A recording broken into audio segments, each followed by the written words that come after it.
Hello, everyone. Can you hear me? Let's just check that. Okay, perfect. Yes, yes. Perfect. Thank you. So first of all, I want to say hello, everyone, and welcome to finals of the short case for BBICC 2022. My name is Luca, and I'm from Case Team, and today I'll be your host and timekeeper today. So first of all, I want to say congratulations, Team FreeBird, for qualifying for the finals, and good luck today. So let's go over quickly on the information for presenting. So you will have 20 minutes to deliver your presentation, followed by 15 minutes of Q&A session. If you have any technical difficulties, the time will be stopped and you have 5 minutes to solve it. After that, you will need to continue with the presentation. I will send the messages in chat when you have 5 minutes left and 1 minute left. During Q&A session, you will be informed when you have 1 minute left. And now it's time to meet our expert judges. First, I must mention that all of them are experienced members of the jury panels at many case competitions. But importantly, all of them are pure experts and professionals within their industries. Your solution will be evaluated through the eyes of experienced case competitors, industry experts, and professionals, and they are Ms. Milica Brankovic, Segment Manager at OTP Bank Serbia, Ms. Jelena Bulatovic, Executive Director at Serbian Association of Managers, Ms. Maria Ivanovic, Marketing Director, Skincare Adria Balkan Hub at L'Oreal, and case competitor alumni, Ms. Natasha Vladisavljevic, Product Marketing Specialist at Nordius and case competitor alumni, Mr. Mihailo Milojevic, CEO and founder of Code IT, Mr. Alexander Vratonic Grigorievich, Chief Marketing Officer at Telegroup, Mr. Stefan Markovic, Associate Professor in Marketing at Copenhagen Business School, Mr. Dusan Savic, Business Analyst at Kearney, and case competitor alumni, and Mr. Andreas Rečkovic, Senior Brand Manager at Jafa Crvenka, and case competitor alumni as well. So huge applause for our expert judges.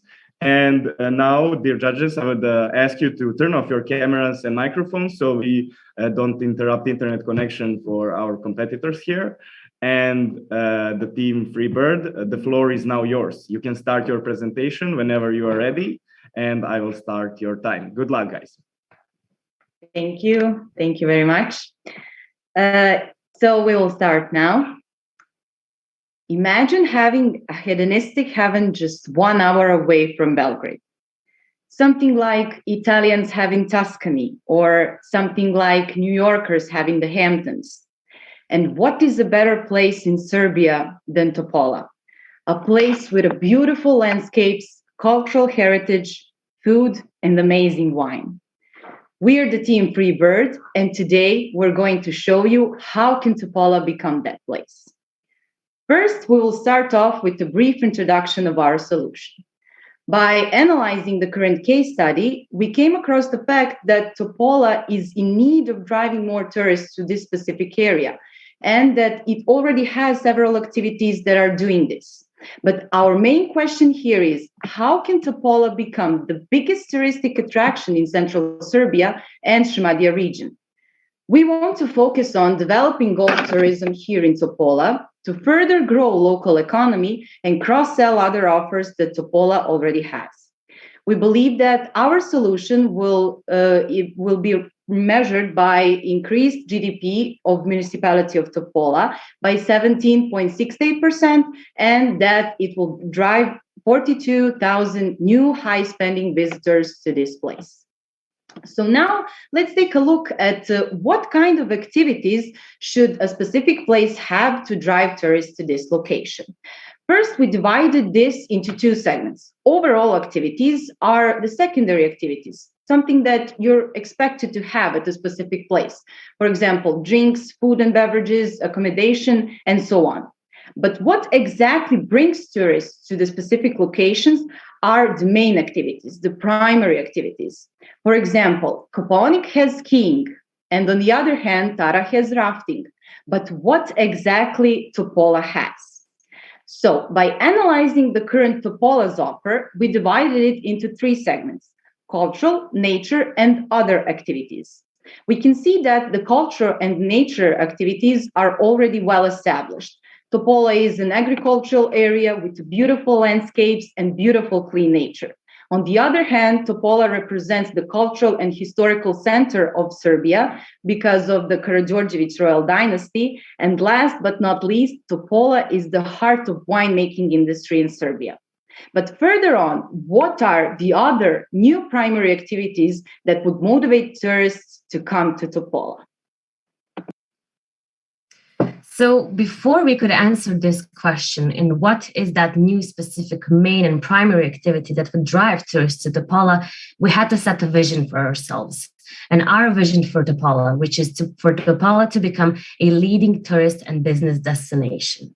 So now Topola has one big geographic advantage in the fact that it lies between the capital of Serbia and the huge industry center, which is Mind Park. We want to bring those people to Topola. We want to make going to Topola and spending time there a status symbol, a place that is going to be the center of networking and gathering and sharing ideas, and ultimately a place where you can experience the hedonism itself. So we have looked at the 4 potential target groups. We have considered 1, digital nomads, families, upper middle class businessmen, and the 4 target group that we have considered are high net worth individuals such as business owners. So let's look at the digital nomads. They are young people, predominantly belonging to the Gen Z and millennials.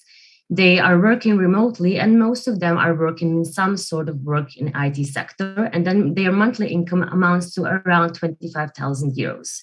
What they seek from a place where they're going to live and work for a while is international community, plenty of co-working places and hubs, cafes.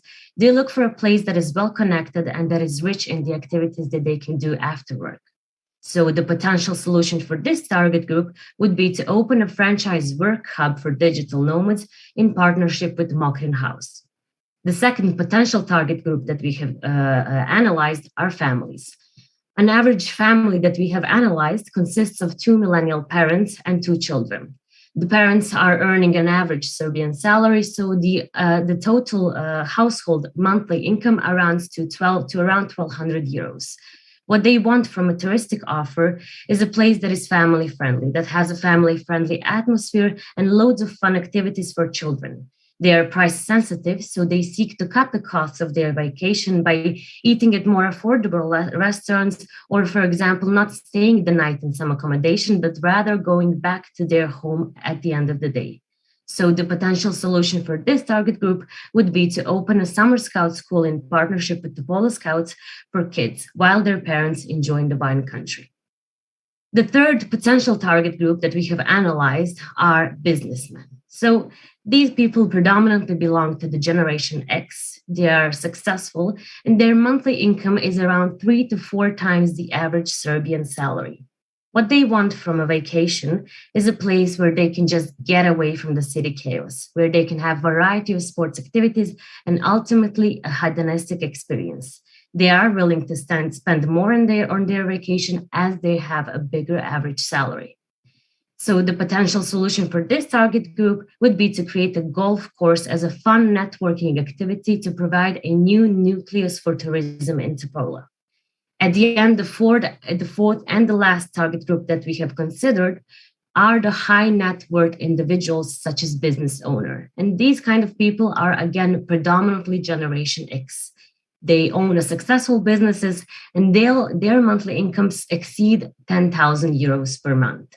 What they want from their vacation is just ultimate premium and luxury. They want to fully enjoy and be pampered. They want exotic landscapes. They want to spend on luxurious hotels, spas, and wellnesses. They are able to experience and actually pay for everything one touristic destination has to offer. So what we think would be a great solution for them to create a high-end wellness and spa experience. Having in mind all the potential solutions suitable for our target groups, there are 7 key drivers which we based our final decision on. Our vision is to implement a feasible solution that would become the main tourism driver for the area. Some of the key factors in the decision-making process are the investments and the possibilities of attracting investors. It is also important to keep in mind that the amount of money that the tourists would be willing to spend on their visits to Topola, the number of potential competitors, and finally, the compatibility of the area with the needed infrastructure. With the highest potential to be the new main tourism driver, golf represents a feasible solution that would easily attract tourists and even potential investors. A golf course and the following supporting activities, such as restaurants and lounge bars, are meant to give people 3 to 5 times higher income than the average. We expect them, especially the ones that are already players, to become the early adopters. What makes it even more effective is its networking possibilities that would draw even the high net worth individuals and enable scaling the solution even through the other target groups. That is why, amongst all the projects mentioned, the golf course should be the primary and the first one, with others like the partnership with Mokrin House and Topola Scouts to follow. With an already existing demand, golf is expected to become the new main activity and the reason for people to come to Topola. It is in line with the target group of the upper middle class and perfectly aligns with Topola's current tourist offer, wine and landscapes. It combines it not only into a hedonistic experience, but also a profitable cross-selling model. Golf has a long reputation of being a status symbol and is a great way of networking and hosting both private and corporate events. On the other hand, it enables boosting the local economy by opening new working places for constructing and maintaining the field. With all of its green surfaces, it does not compromise the surrounding nature and stays the most eco and community-friendly activity. And now, meet Srđan. He's an occasional golf player and wants to spend his weekend in Topola having an active holiday. So how can Srđan get the best out of Topola and complete our cross-selling circle? Visiting the Topola Golf Club would offer him way more than just playing golf. He would be able to try local drinks and food, and since Topola is famous for its wine, we expect him to explore its origins, go on a tour in the King's Winery, and discover the famous wine route. While enjoying his wine, he hears about the rich history of the area and the royal Karađorđević family, so he decides to visit Oplenac.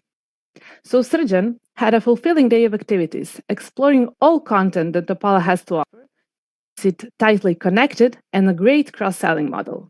Srđan, on the other hand, is eager to stay for another day to play golf and is already planning his next visit with family and friends.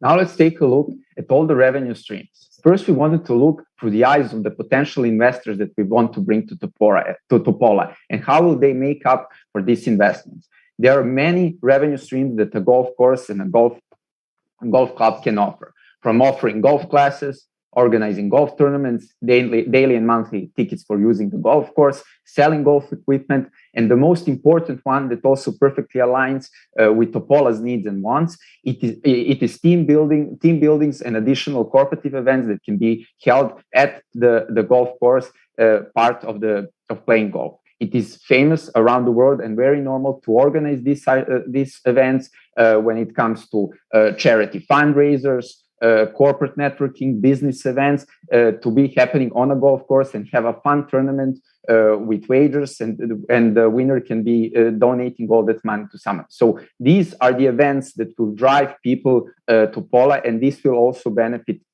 it because when they come to these events, they will want to try the wine, they will want to visit the winery, they will want to go to Oplenac, they will spend money on accommodation. So when they come here because of this golf course, they will be spending money on all of the additional activities that already exist on Topola, driving the whole economy of Topola up.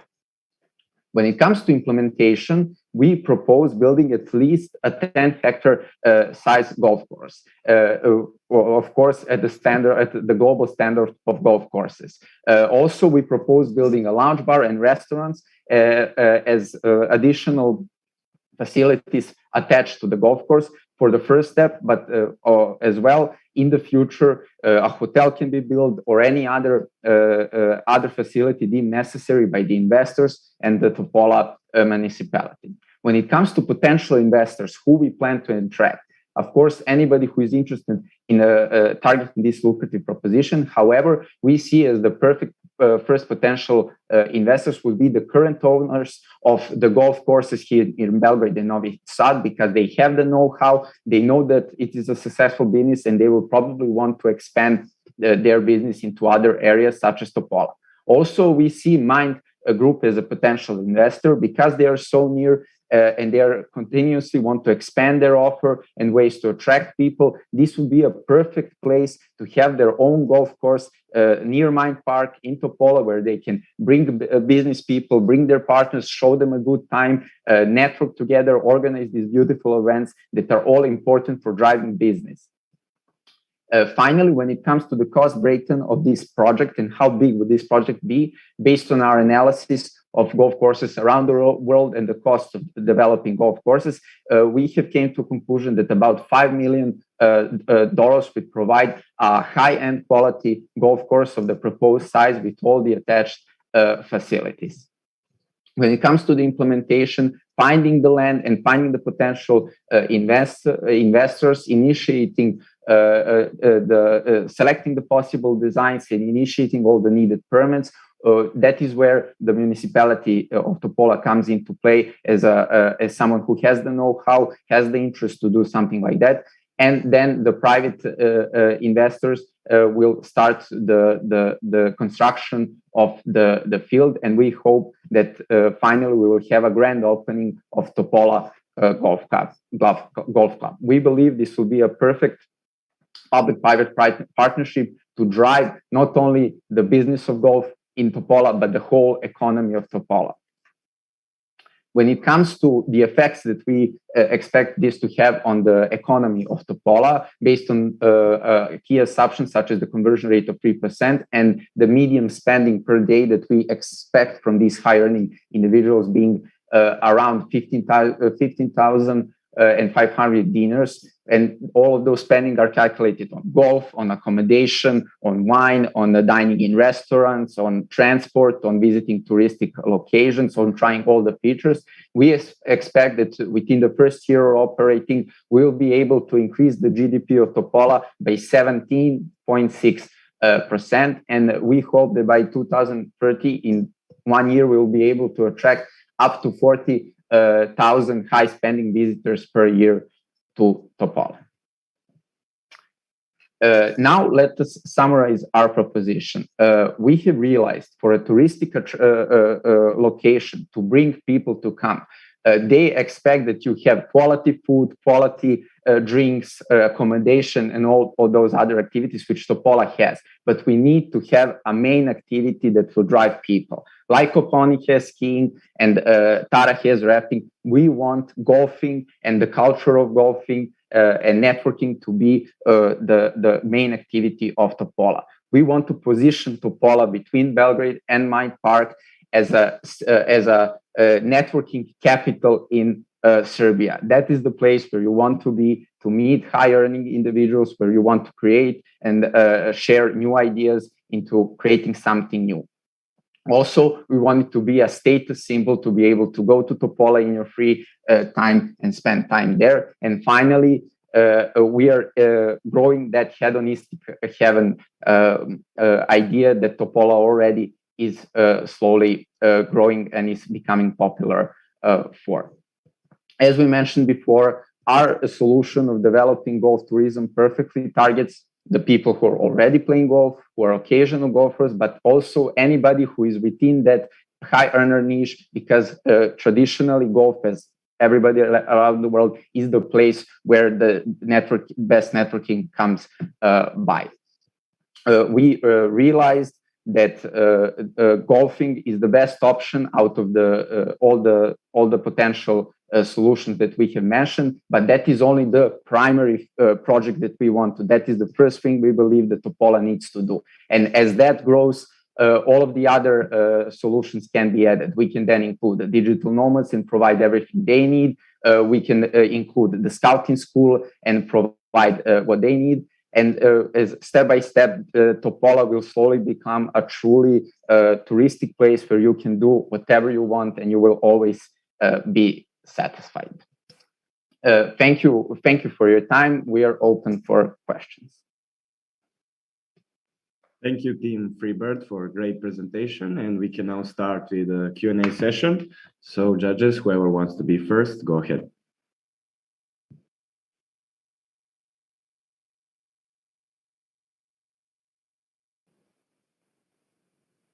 Okay, I can start if you want. Hello, team, FreeBird. Thanks for the presentation. I have some concerns, more than questions, yeah? My first concern relates to the vision that you have proposed for this region of Serbia, right? Your vision contains the elements of the region being a status symbol and a networking capital, yeah? I was wondering, to what extent is this realistic, and would business people really want to go to this region to, let's say, gain some recognition benefits or to network with other people? Yeah, that's my first question, which relates to the second one. You are targeting at, let's say, quite rich people. Yeah, the demographic parameters that you have considered, let's say, contain quite high monthly incomes. Yeah, and again, is it realistic that people with so high incomes will go to Topola instead of another attractive city, for instance, Paris, yeah, or other places in Europe, United States, Asia, or whatever, yeah? And the third question relates to psychographic variables. So why wouldn't you use psychographic variables to really identify the hobbies of the people first before proposing the construction of this golf club, who I don't really know who is it targeting at? Thank you. Okay, if I can answer the second question, I believe when you ask why would someone come to Topola and not to some exotic, more exotic location like Paris, it is because it is 1 hour away from Belgrade. That is our main goal, that you can be there within half an hour to 1 hour, and the closeness of it, and because also you have the airports in Belgrade, and also because the closeness of Mind Park. We believe that position between those two are why we believe we can attract so many high earning individuals. Mind Park is growing and growing and growing, and through 5 to 10 years, it will be truly a hub where constantly high earning individuals and business corporate events will need to be held. So that is the position why I believe that just the closest of it and the perfect positioning why people will come there. And when it comes to why golfing, Alexandra can talk more about the current situation of golfing in Serbia and the growth of popularity on it. Of course. So the proof that there is a high demand on golf currently are the existing courses in Serbia, like in Belgrade, Novi Sad, Pirot, and Žabalj. And the one in Žabalj has so many visits that they often even have a problem with accommodation of all the tourists. So that is the main idea around our solution. Building a golf course is just a first step to attract people, which would naturally become a source for the new possible investments like hotels and restaurants in the future. So Topola has a great potential for further development. And for now, we plan on scaling this with the existing options like staying at Hotel Aplanac and the surrounding restaurants, visiting the surrounding restaurants and historical sites, which supports our cross-selling idea.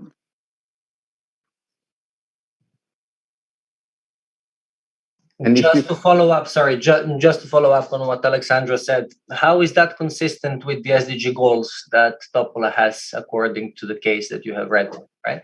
Because you know that the golf club needs a lot of water, a lot of maintenance, and it's not a really sustainable thing, right?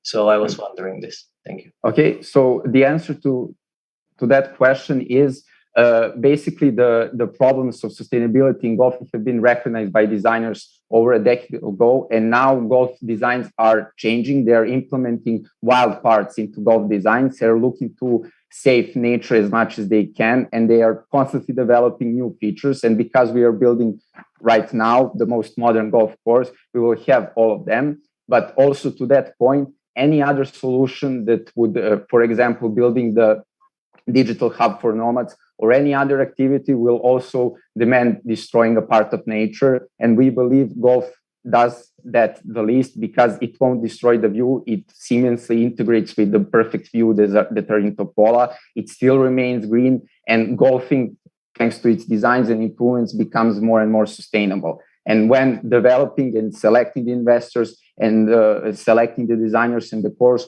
we will be able to choose the most sustainable option. Yes, and I would just like to accentuate kind of the big global trend, which is building wild golf courses. So the part of the golf course, even 30% of the golf course could be completely wild, except for maybe trimming the grass. But that is kind of how we could stay sustainable. And also the heart of the golfing is for you to be in nature and have a beautiful landscape. So the core idea of it is to be in sync with nature. Thank you.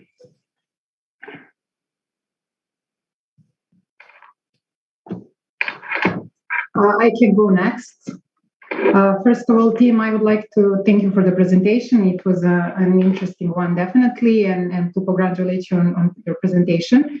When it comes to my questions, I had a similar one as my colleague from the jury, but wanted to continue in the same manner and tackle the golf topic. And do you think, in the first place, that it's a bit limiting factor if you want to focus on that specific topic? Because it's, even when we talk about hobbies and what people like to do in their free time, it's a very niche still, even though you mentioned it's a growing trend, but it's a niche, it's expensive hobby, so we are not perceived as a country with a high living standard. So that is the first part of the question. And in regards to that, also wanted to clarify a bit your key communication message and how you would implement this communication strategy, because it's of course essential part of this project and implementation of its project. So because when it comes to destination branding, it's a concept that involves communication of the feelings of culture and overall experience when visiting one place or one country. So that is what I'm missing a bit here to understand more how you would integrate that and how you would, let's say, implement your communication strategy, and also to come back to the first question regarding the limiting factor of golf. Thank you. If I can answer the first question, and then Stasha will answer the marketing question. So when it comes to golf, it is one of the most inclusive sports, right? It's from 9 to 99 years old, people can play it. And here in Serbia, we even have over 7,000 kids who are currently attending golf classes. That is a statistic from here club in Serbia. We believe, as you said, here in Serbia, we are a poorer country. Golf traditionally in the world is very inclusive. Everybody can play it, man, woman, no matter the age.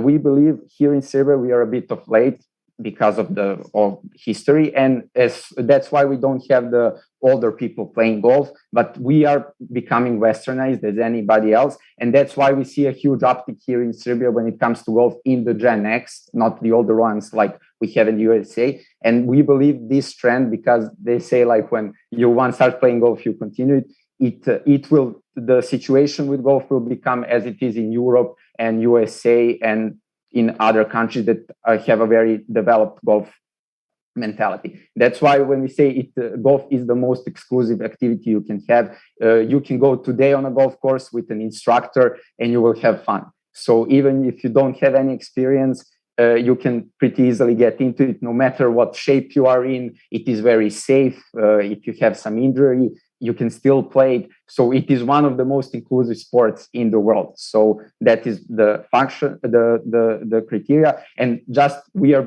slightly behind the process in the world because of the westernization. But there is an uptick in Gen X. And as I said, there are 7,000 kids who are practicing golf today in Serbia. So for sure, in the future, we can see that golf becoming more mainstream. And it is also a very easy entry sport. So we can have fun the first day. That's why when it comes to inclusivity. And if I may add also, as we said at the beginning of our presentation, there are primary and secondary activities that drive tourists to a specific place.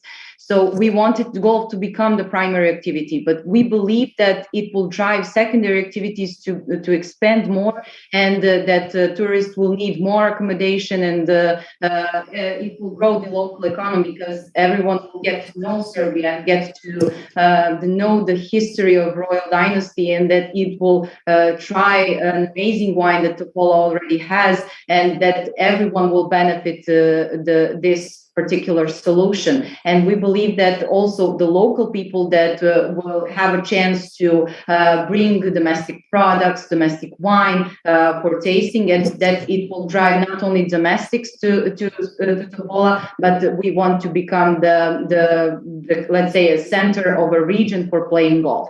And when it comes to marketing and a specific message that we want to send to other people regarding the Topola, we want Topola to become, as we said at the beginning, a hedonistic heaven that is really close to Belgrade, because Topola, we believe that has, let's say, a huge potential with the beautiful nature and landscapes to really represent that name. And it is something that connects Mind Park and Belgrade as top business centers currently in Serbia, because they are really close to each other, and we want Topola to be, let's say, a bridge from those two places, and that everyone can come not only just to work, but to also to enjoy, not only friends, but also the families and so on. And Stasha, if you have something, you can also add. Yes, I wanted to add when it comes to the communication. Maria just told us what will be the key message, but another big advantage of our solution is this private-public investment and collaboration. So the people from the Mind Park and the other golf courses that would be willing to invest in this would have the know-how, and also the people, the public that are already playing or are interested in playing golf. So we think that in that way that the private sector could bring their people and spread the message to their people. And on the other side, the municipality of Topola would be the one spreading the message and kind of branding itself. And we also think that this kind of thing would get pretty much a big media coverage, because this would be actually the first golf course in the central Serbia. Even though there are 5 right now in Serbia, this would be the first one in Šumadija region. Thank you for your answers. And when it comes to limiting factors, just I think the question, can you, have you considered and have you mitigated the risk of the weather and of the, let's say, weather conditions during the year? Because we can play golf in just certain circumstances and weather. So have you considered that, if that's the key point message and the activity we offer in Topola? Yes, I can say that, as we said before, almost every touristic activity in most places except cities, when you visit museums, are seasonal. So the seaside is seasonal, rafting guitar is seasonal, skiing is seasonal, so it is expected to have. However, in golfing, besides playing on the course field, okay, so I'm going to get into golf a bit, they just like putting the ball high, and you're basically parked in an enclosed area, and you hit the ball into the side, and you practice your swing in any weather possible. So that is how the seasonality is mitigated around the world. So we are going to do that the same. So you're parked in an enclosed area. You can do it during winter, like sitting in a coffee shop outside when they have the fires and everything, even during cold areas. So you can still practice the swing, have fun, place wagers, who can hit it higher, network and everything. So the seasonality problem of golfing is solved in around the world. So we are planning to implement the same solutions. Okay, thank you. Hello from my side. I'll just have one quick question. Thank you for your presentation and for the interesting solution. So my question is regarding your priority strategy, which is golf, and the second one that you proposed.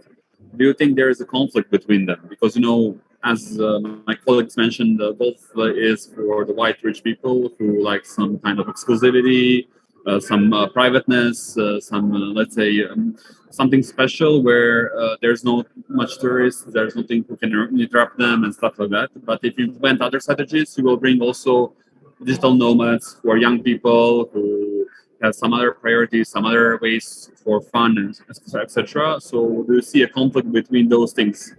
will the rich come if you bring all of the other people to Topola? I can answer. When it comes to the 4 group high net worth individuals, perfectly fit even into the golf course strategy. When it comes to digital nomads, if they come to a place like Topola, they are coming because of nature and peace. They are not coming. We are not going to open nightclubs and everything. They are going to be in Belgrade for that. If we open a hub for digital nomads, it's going to be peace. We're going to have all these courses that Mocking House already does, courses for meditation, improving your how to present, and all of these workshops that are usually existing. So it is very a peaceful experience for them. So there won't be like that digital nomads are partying until 4 a.m. and the people playing golf are trying to sleep. So that is never going to happen. And when it comes to introducing the Scout Summer School, also perfectly fits with our solution, because you want to play golf, you give your kids, they can go enjoy scouting, so you have free time to play golf. So all of this will perfectly fit one with each other. We just think this is a priority right now. We have another question from Mr. Dusan Savic, as he has some problems with microphone. I will read his question. So what is the assumed breakdown of domestic versus international tourists? What is the communication strategy for each of the groups, and how did they build up market sizing to come to 40,000 visitors? And what is the assumed visit frequency? Okay. Okay, so you can answer, Alexandra, and then I'll add. Okay, I wanted to talk about the number of golf players. So currently there is around 1,000 active registered pro players in Serbia. And since we do not have the exact information about the amateurs and the occasional players by comparing the statistics from the other countries, our guess is there is around 15% in our chosen target group, people with higher income. So it is about 10,000 players. And as Dusan already mentioned before, there is also around 7,000 kids and young people that actively take classes every year. So we expect them to also become active players at some point. And the demand is growing. And I also wanted to mention that there is a possibility of hosting many tournaments around the season, like the golf course in Jabal does. They host local international tournaments every year, and they draw tourists from around the region, like Croatia, Bosnia, Montenegro, Slovakia, Turkey, even Russia, Bulgaria, Romania, etc. So as we said, there are so many tourists that there is already a problem with accommodating all of them. So we think that this has a potential for only developing from now on. Yes, and as we said, because we are aiming, the price of 5 million will provide you a world-class course that can be even nominated for some of the global tournaments and everything. We plan for people who live in Belgrade, who live in Serbia or the close region of Serbia, the Balkans, will be able to come more frequently. But we expect foreign people to come. For example, I come for a business thing in Belgrade, you take me out to Topola to play golf and have fun, and also I come for the tournaments. And also our aim would be, when developing this project, to pick some of the famous golf designers like Pete Dye, Arnold Palmer, Jack. There are many of them. If we manage to get some of them, that will make global coverage, and golfers and people who amateurly play golf or have fun for golf, going to a new golf course is like going to a different city. Like Barcelona and Rome are different, and you want to visit both of them. Team, your time is up, and I would ask you to finish your sentence, okay, and that would be it. That is the same as having different golf courses. So if you manage to get a designer who is recognized globally, that will drive foreign people to come to visit the course, to see it and to play. And we expect about 20 to 30% to be foreign people who come, and about 70% domestic, but not only Serbia. When we say domestic, all of the Balkans. Thank you for your time. Thank you, Team FreeBird, for this great presentation. Thank you, judges. And now you can leave this call, team. Thank you once again. Thank you very much. Goodbye. Goodbye. And start. So first of all, I want to say welcome team Aspire Consulting and congratulations for qualifying to finals of the short case for BBICC 2022. My name is Luca and I'm from Case team and I'll be your host and timekeeper today. So first, let's go briefly over the information for presenting. So today you will have 20 minutes to deliver your presentation, followed by 15 minutes for the Q&A session. If you have any technical difficulties, the time will be stopped and you have 5 minutes to solve any issues. After that, you will need to proceed with delivering your solution. I will send in messages in chat for when you have 5 minutes left and 1 minute left. During the Q&A session, you will be informed when you have 1 minute left.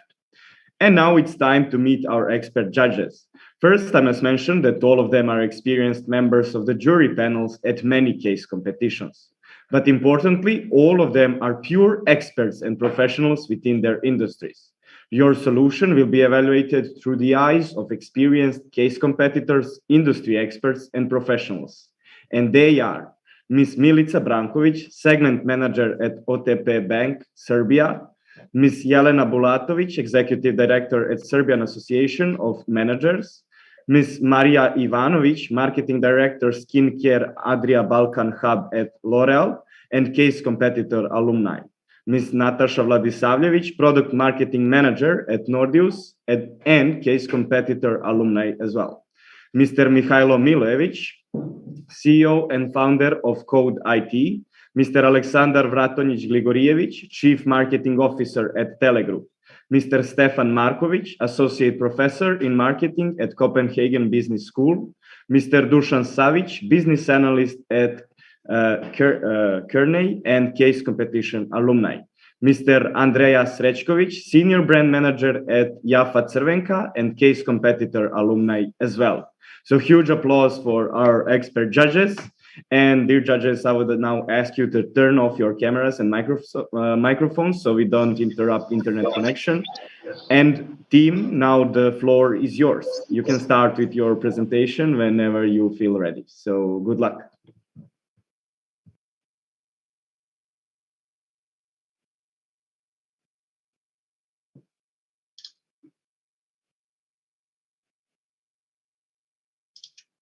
Back in the early 1800s, early settlers of Serbia stumbled across a mighty poplar tree that was situated next to a river. After their long and hard journey, they sat under this poplar tree and achieved some rest. The poplar tree offered them shade and hospitality. Fast forward a couple of years, and this poplar tree has grown into what we now know as Topala today. My name is Braden, and I'm here with my colleagues Hassan, Georgia, and Rana. And here at Aspire Consulting, we believe that this poplar tree has so much more shade and hospitality to offer. And we're so excited to tell you all about why we believe that is today. But before we get into it, let's hop into the current situation and get some context. When we look at Topala, we recognize that it's a beautiful destination with a long and interesting history. There are also 5,000 kind locals with a desire to share their rich culture and history, but we are faced with a challenge today because the town identity is rather undefined and the tourism brand is lacking in some areas. The key question today that we need to address is how does the municipality of Topala increase tourism and overall grow its community?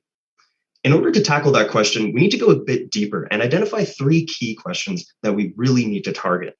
Firstly, what is Topala's identity and who should they target as a customer? Secondly, how can Topala boost tourism and become more attractive to visitors? And thirdly, how does Topala actually become more than just a tourist destination? In order to tackle these 3 key questions, we'd love to introduce you to what we like to call Project Poplar, where we believe that we can reach new heights for Topala while at the same time remaining true to its roots. Project Poplar is comprised of 3 segments. Firstly, we want to redefine the ideal tourism target for the future of Topala. Secondly, we want to redesign local attractions to give an authentic Topala experience and attract more tourists. And thirdly, finally, we want to realize the full potential of Topala by becoming more than just a tourist location. Diving a little bit deeper into each of these 3 segments, we can see that in the redefine area, we want to target cultural explorers to match Topala's value proposition of wine, history, and nature, while at the same time targeting digital nomads, which we identify as a lucrative opportunity for the town. In the redesign bucket, we're going to introduce to you Tour Topola, which is an integrated experience to provide the target segment with an authentic and immersive trip, and also introduce you to an interesting long-term timeshare play with a company called RCI. Finally, in the Realize bucket, we'll show you how to align with the values and needs of digital nomads by developing state-of-the-art co-working spaces in Topola. With that, I'll pass things over to Hassan to go a little bit deeper into some of the outcomes before we get into the rest of the presentation. Thanks, Brad. Now, just speaking quickly, some of the highlights behind the business model behind Project Poplar. We're thinking of funding a lot of these initiatives through a combination of tax incentives and a couple of direct capital investments on the part of the municipality, with the kickbacks being a lift in tax revenues, as well as some direct revenues from a couple of the different initiatives that we're going to launch. But the key headline operational takeaway is a doubling of tourist days in Topola over the medium term. Now, that being said, I'd like to pass it over to Georgia to kick us off with our first piece of analysis. Amazing. So in this redefine bucket, we'll go through what the ideal tourism target is for Topola now and into the future. Now, Topola really benefits from having these core offerings that we can provide to our visitors. Our wineries, history, and nature provide a really great base to dig our roots into. We have the special wine industry with top-rated wineries. We have recent Serbian history at our fingertips, and we have these scenic hills and forests that allow for endless opportunity in terms of nature and what we can build out there. Now, the key here is that we need to use these offerings and build upon them, branding Topola as an escape from mass production and a reversion back to authentic roots. Now, to fully unlock the potential of this brand, we need to identify the correct segment to target. Now, we've leveraged deep research done by Explorer Quotient to build out these 3 psychological characteristic profiles of different kinds of global travelers. Looking at the free spirits, they like crowds and consumptions, and really doesn't match with what we're trying to provide as an authentic experience. Now, looking at the authentic experiencers, they do have some alignment, but they're not looking to escape their traditional lives. So we see limited potential in how much we can grow the future of Topola with them. And finally, looking at the cultural explorers, there are many parallels between cultural sampling, their enjoyment of nature, as well as their need for that personal escape. We believe this segment will provide the most value for Topola's offerings and to really accelerate that brand. Now, looking deeper into the cultural explorers, we can see some demographic characteristics that make them very attractive. Let me introduce you to tourist Tanya. She's a cultural explorer from Eastern Europe of mid to high income, aged 30 to 65. We've approximated there's roughly 35 million individuals in Eastern Europe like tourist Tanya. And by targeting these like-minded individuals, we're going to allow Topola to fully utilize the region's rich value proposition. However, we believe it's important to look beyond just that traditional tourism. We actually think the success of the region hinges on being able to look into the future and build up our economy. So we've recognized digital nomads as a significant opportunity to target a very lucrative and growing segment in the travel industry that can sustain Topola into the future. This shift to digital nomadism is supported by corporations like Microsoft that's allowing their employees to go domestic or international for relocation while supporting them on some of those work from home expenses. Additionally, we see workers are very interested in this, as 19 million Americans said they want to become nomads over the next few years. And finally, we see this emergence of digital nomad visas across some of our European neighbors that really support this change to being able to move freely for longer periods of time. What this really boils down to is that Project Poplar is successful based on 2 approaches. First, looking at tourism Tanya in the short term to really leverage those authentic roots that Topola has to offer, but then looking into the future with digital nomads to be able to support their flexible corporate relocation lifestyle and ensure the region's prosperity into the future. Wonderful. So coming into George's redefined bucket, we really had 2 questions that we wanted to investigate. Firstly, what is Topola's identity? And secondly, who should Topola actually target for the best tourism and business growth opportunities? Georgia defined Topola's value proposition through their core offerings and segmented travelers based on their psychological characteristics. The outcomes of this is that we figured that we should target cultural explorers like Tourism Tanya, who has a TAM of 35.3 million, and we've also identified a lucrative opportunity in digital nomads. If we imagine Project Poplar as an actual tree, what Georgia has just shown you is the ideal place to plant that tree. I'll now pass things over to Rana to get a little bit into how we can actually make this tree grow. Perfect. Thank you, Braden. Now, George has identified for us 2 high potential opportunities for the future of Topola tourism. And in my section, I will address the ideal offering and what it looks like for tourist Tanya on the left here. Taking a step back, it is clear that this cultural explorer profile is one that aligns perfectly with the scenic routes and historic sites that Shumaria has to offer. However, there are pain points in the existing tourism infrastructure that actually hinder visitation prospects. Namely, attractions are geographically disconnected, and this lack of integrated vacation offering diminishes the collective value of Topola in the eyes of potential visitors. Further, we recommend Topola to be branded, as George mentioned, as an escape from stress and mass production. But this lack of cohesive tourism offering demands intensive research and planning on part of visitors that they frankly don't have time for. And this is only exacerbated by low brand awareness. Effectively, the ideal solution needs to address all 3 of these pain points in a robust way. On the next slide, we see that a well-developed tourism offering is one that beautifully integrates all that Topola has to offer in an experience that we are calling Tour Topola, a 3-day integrated trip combining the most authentic and scenic endeavors characterizing the town. Revisiting those 3 value proponents, as previously mentioned, we actually see opportunities for augmentation. So as a part of this package, not only will visitors have access to wine tours, but the opportunity to learn deeper about the Serbian culinary excellence and perfect wine pairings, of course, through wine and dine cooking classes that highlight cultural roots. Moving to the right, we intend to promote visibility of Topola's rich history by offering self-guided heritage bus tours. And finally, investing in the natural beauty of the land by building hiking trails and adopting a bike sharing program powered by NextBike, an innovative bike sharing platform currently taking Europe by storm. And it's all-terrain wheels, perfect for unranked roads, and station docks that enable mobility freedom.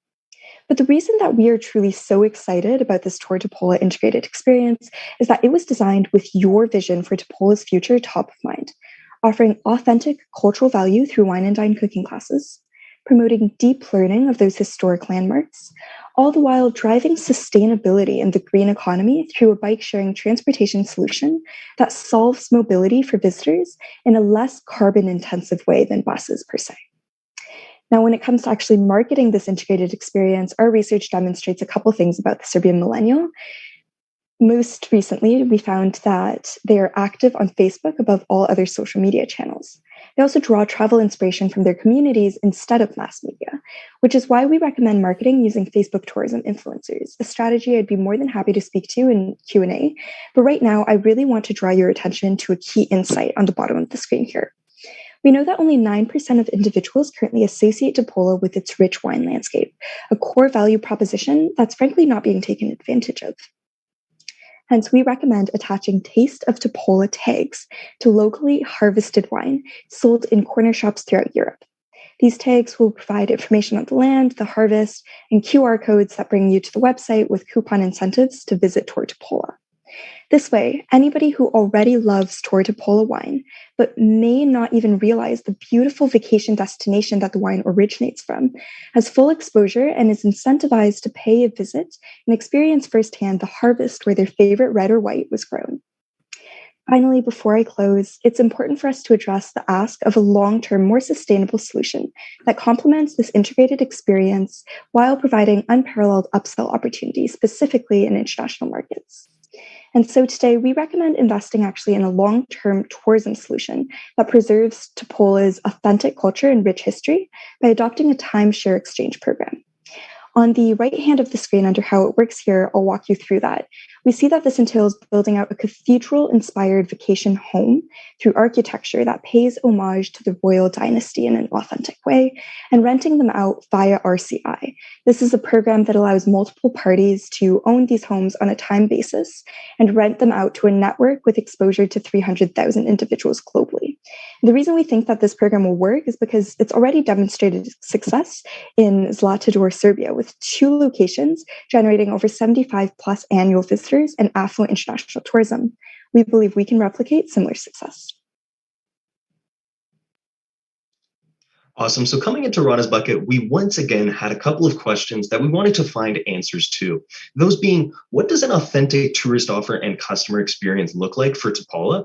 And what cross-sell opportunities can solidify tourism momentum in the long term?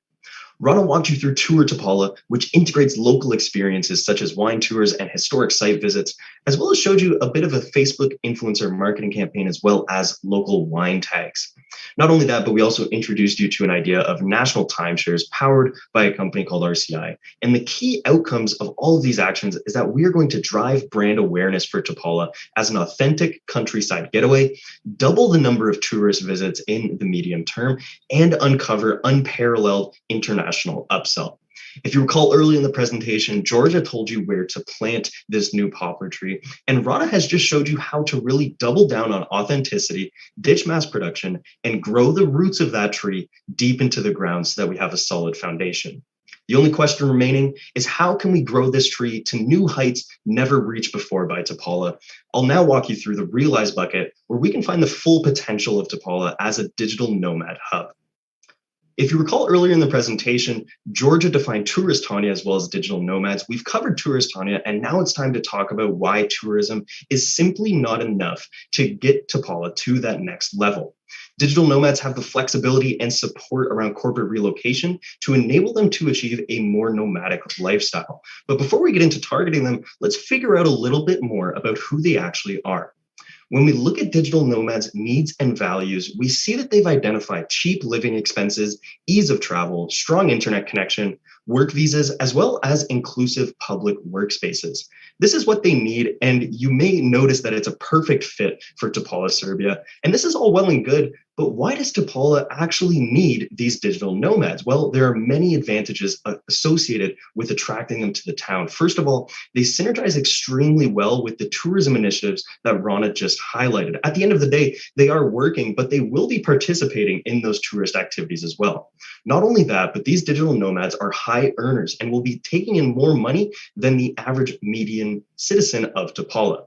They're not only high earners, but they're also high spenders. We know that they spend nearly 50% of that larger income on food, lodging, and transportation in the area that they're living in.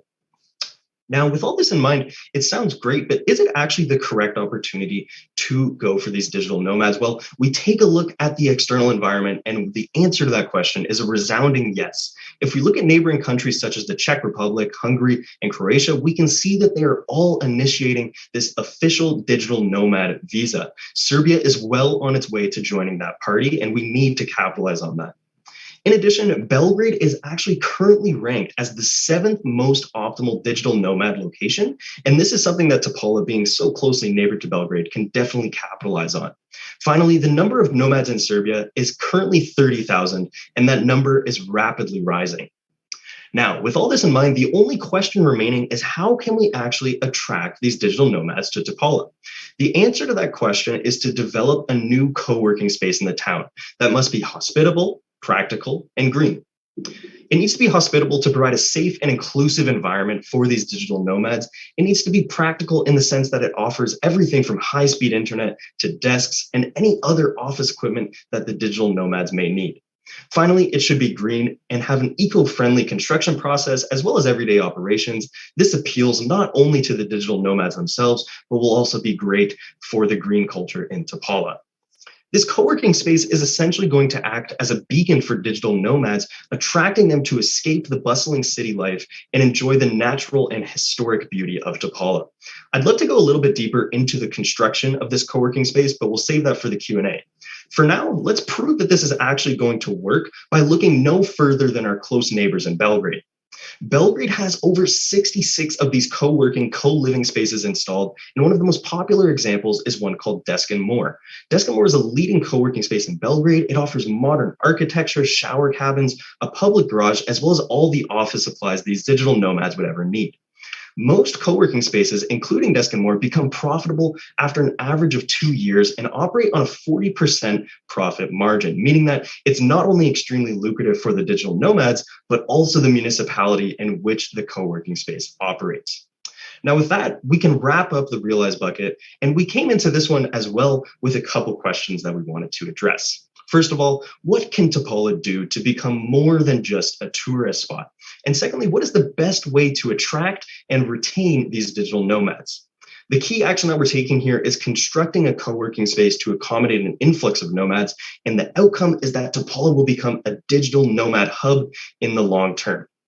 Georgia showed you where to plant the tree, Rana told you how to dig in the roots, and with this Realize bucket and through digital nomads, we will be growing that poplar tree to new heights never seen before. Now, as we wrap up the presentation, I'd love to pass it over to Hassan to dive deep into some of the logistics behind the plan. Thanks, Braden. Now, I just want to quickly pull apart some of the key financial highlights that we believe Project Poplar will exhibit. So we're modeling an incremental 300 million Serbian dinars, so about 2.5 million euros, in incremental tax revenue for Topola over the next 10 years. And on this chart, on the left-hand side of the screen, you see that's really coming from three main buckets. The increased spend on the day-to-day that these digital nomads will be giving to the city of Topola, and then collecting that 20% VAT on top of it.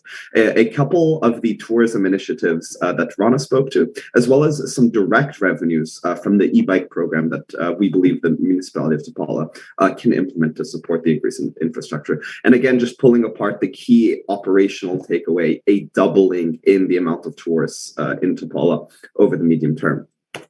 Now, with respect to our implementation plan, I'd like to show you what we like to call kind of like our must-wins. The first being this e-bike program. When you think about the influx of tourists and just people into Topola, we're thinking of a sustainable way to transport them around the city. And so we think implementing this e-bike program, we can treat almost as a key piece of infrastructure. And secondly, on the digital nomad transition, we know that the digital nomad visa is something that's already going on at the federal level in the Serbian government, but we think it's prudent on the municipality of Topola to work with the Serbian government and ensure Topola is top of mind. It's critical for that digital nomad transition. I'd like to highlight maybe one risk that's top of mind, that being builders and land developers collect the capital to support the co-working space that we're thinking of building. And we would also just like to call out that we could leverage public-private partnership models to collaboratively develop that space and Topola while maintaining the historic aura it's known for. And that being said, I'd like to pass it off to Braden to close us out here. Wonderful. Thanks, Hassan. So that concludes our Project Poplar strategy. We've walked you through our redefine, redesign, and realize plan, where we can find the correct spot to plant the tree, grow its roots in deep, and then grow its height to heights never seen before in Topola. We believe that this tree has plenty of shade and hospitality to provide the travelers as they come to Topola, and we would be more than happy to answer any questions that you may have about the strategy.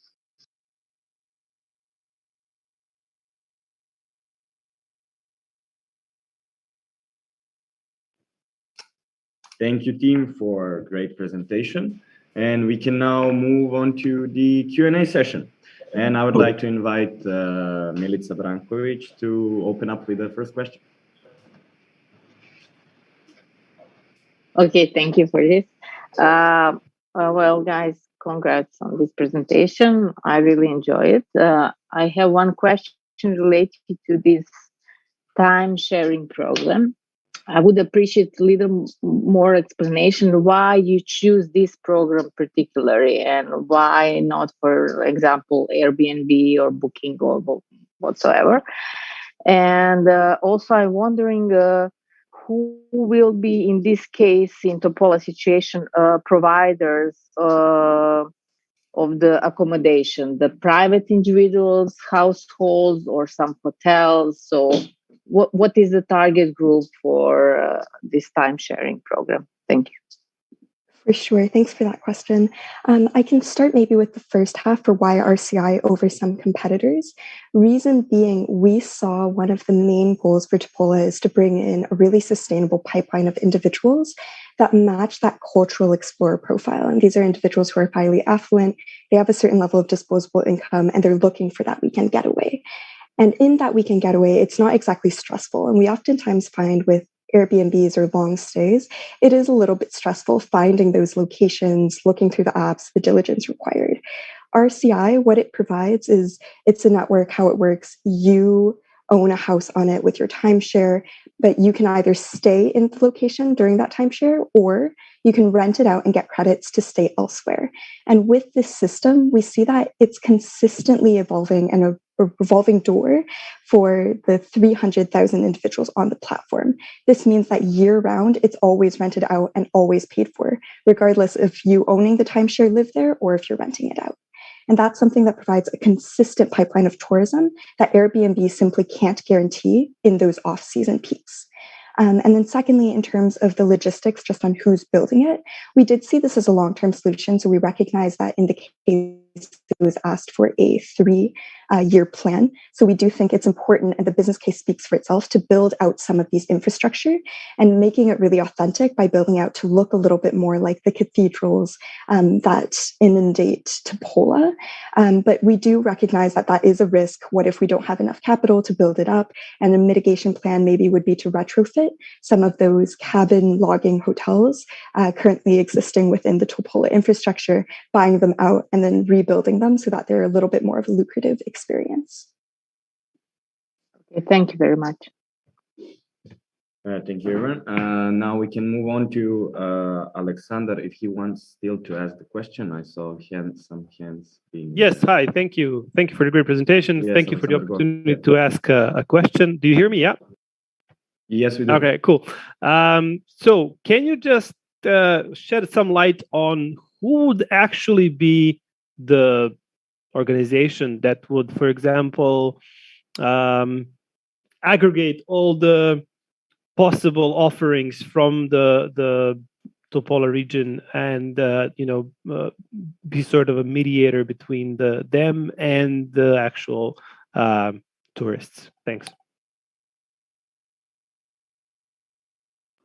Yeah, I can get us started there. So the governing body who is taking over Tour Topola lies within the municipality of Topola. So within that government organization, having a group of individuals who actually lead and champion tourism efforts. Now, these people would work closely, of course, it's a collaborative effort between the wineries, for example, the Oplanak winery and the other famous royal wineries, the historic sites, and the nature. So they meet with representatives from each team to form a board for Tour Topola that's led by an internal member on the municipality of Topola.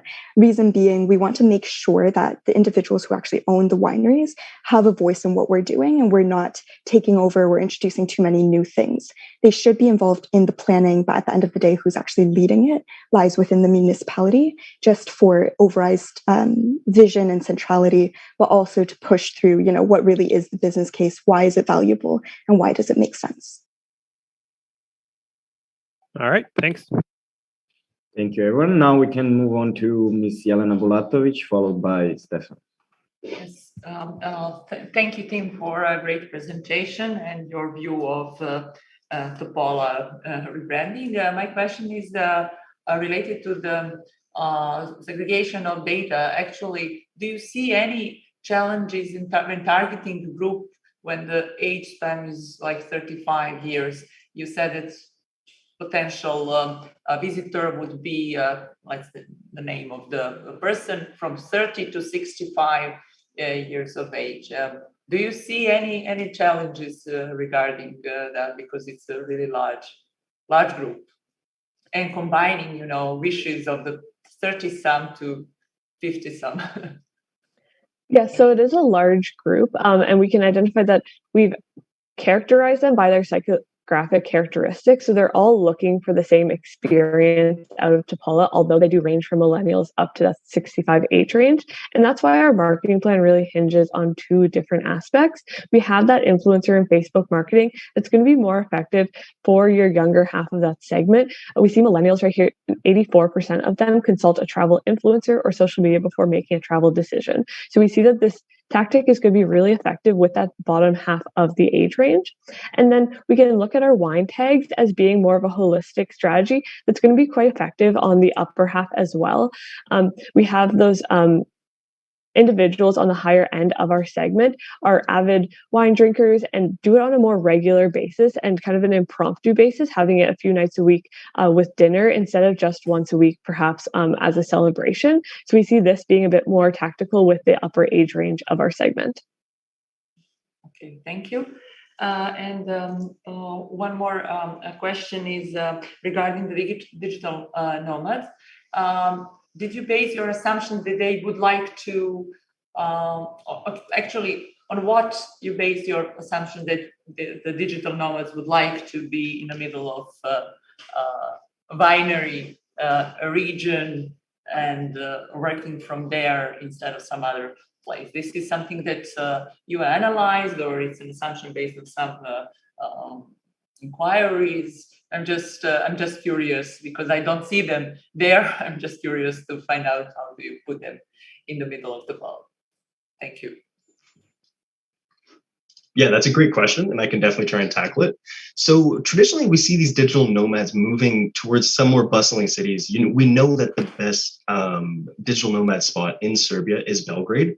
What we really want to try to provide with Topola is an opportunity for them to escape that bustling city life, live a couple of weeks or a month in a much more relaxed and serene environment. That's what Topola is able to provide, and we really want to play to that strength and use it to attract these digital nomads. Now, when it comes to the question of whether or not that's actually something they desire, we believe that the answer to that question is a resounding yes. After looking at these digital nomads through something like Nomad List, we can see that they're coming from a variety of lifestyles and they have need for a variety of different places to live. These are people who want to experience things such as the countryside just as much as they want to experience a bustling city. And for that reason, we do believe that they'll be more than interested to come and visit Topola. Thank you. Thank you, everyone. Stefan, yes, you can go ahead, and then we are moving on to Dušan Savić. Thank you. So I have an issue with your presentation is that you are using many buzzwords, such as experience, identity, authenticity, and so on, without a clear purpose or meaning, right? So let's try to clarify this at least a little bit. For instance, in one of your first slides, you said that you want to focus on authentic experiences, and inside there, you have written the term everyday ethics. What are authentic experiences and what are everyday ethics? How do you define these concepts or constructs? Do they have anything to do with the SDGs that were presented in the case, which I have not seen you have made reference to in your presentation? So how do you consider the Sustainable Development Goals in your presentation and proposed solution? Thank you. Yeah, so maybe I'll kick it off with the everyday ethics, and then I can transition it to Rana, who can talk you through where we see SDG goals playing into the solution. So when we look at this slide, we're really characterizing three different kinds of travelers in terms of what they're looking for. So our authentic experiencers are types of people who are going out looking to experience culture and to be ethical when doing so. So yes, aligning with a lot of those SDG goals. We've ultimately identified this profile as not the ideal target to immediately go for in Topola. Although they have some alignment, we want to focus more on those that are really looking for culture and to have that personal escape. That's what really differentiates these two segments. We're looking to give them escape from their traditional lives. And if you're interested in going into the SDG side, I can hand it off to Rana. Yeah, absolutely. So in terms of the specific SDGs that we wanted to target, we're looking at things such as good health and well-being, affordable and clean energy, as well as decent work and economic growth. And I think it becomes very clear how those are nested within our solution. But to provide a more tactical overview, I totally agree with you, with less buzzwords. Good health and well-being, individuals who are stressed and working abroad, they're working more than 9 to 5s. We want to come and make sure that they are investing in themselves, taking a time to breathe away from the bustling city life, managers, constant pings within our digital nomad space. In terms of affordable and clean energy, the reason that we looked at the mobility solution within Topola instead of doing taxi services or Uber, but with e-biking is exactly that. The carbon emissions actually going into the air are reduced, and the sustainability of the actual infrastructure, we're not building a lot of lands over the arable lands and the agricultural spaces within Serbia. The biking preserves that. And finally, decent work and economic growth. A lot in our implementation, when we looked at vendors to actually build out some of these infrastructures and co-working spaces, we're looking at local Serbian companies. companies. I know Braden did a little bit of research into that, but local Serbian companies, as well as those with clear sustainable sourcing. So we're funneling money into the Serbian economy instead of like international corporations to increase economic growth, but also making sure that we pay homage to individuals and we hold ourselves accountable to people who use sustainable materials, for example, renewable materials, renewable energy instead of carbon or fossil fuels.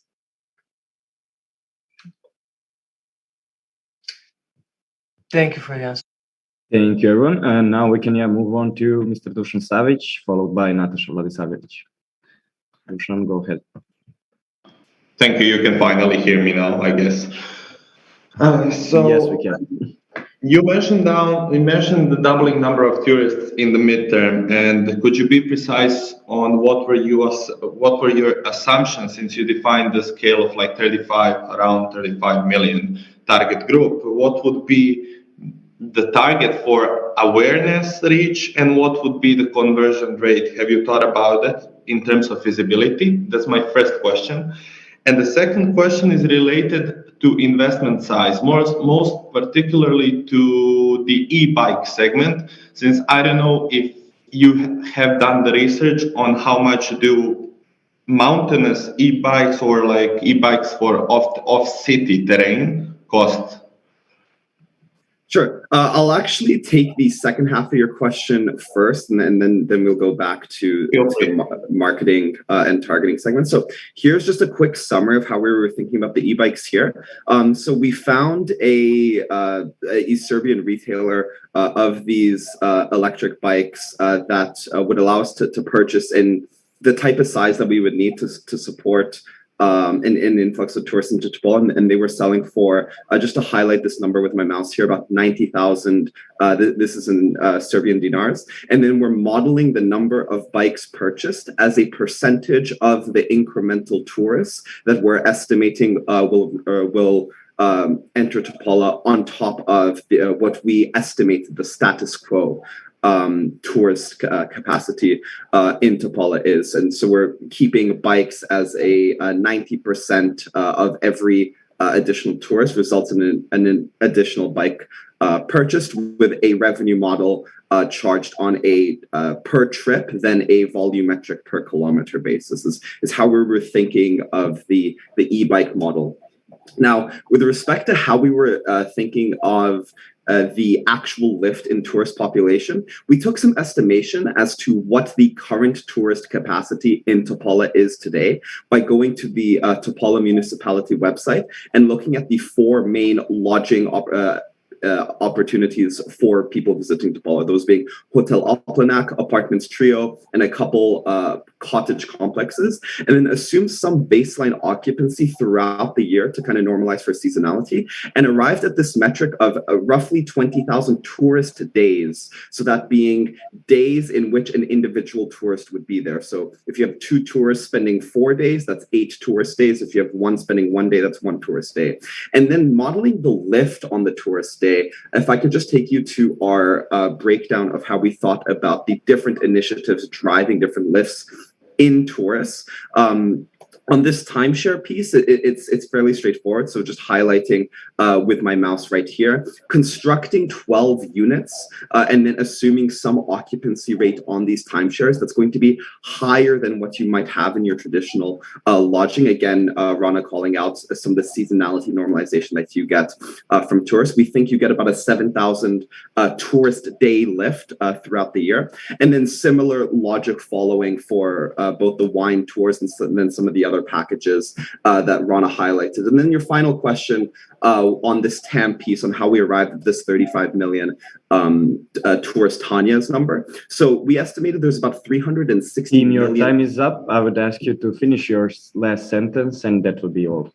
Sure. So we estimate there's about 360 million people in Eastern Europe. And then of those that fit into the cultural explorer quotient profile that Georgia called out, there's about 26% of that 360 million. And about 13% of that number is going to fall in that income range that we're targeting for people that would be interested in a trip to Topola. So that's how we're arriving at that 35 million individuals number there.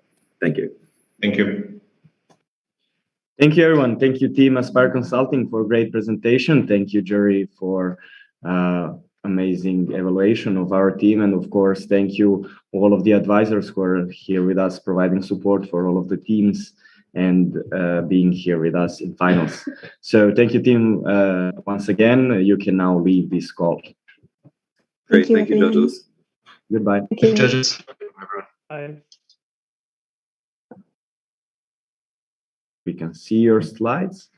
And yeah, first of all, I want to say welcome Team Mango Consulting to the finals of short case of BBICC 2022, and huge congratulations for qualifying to finals. My name is Luca and I'm from Case Team, and I'll be your host and timekeeper today.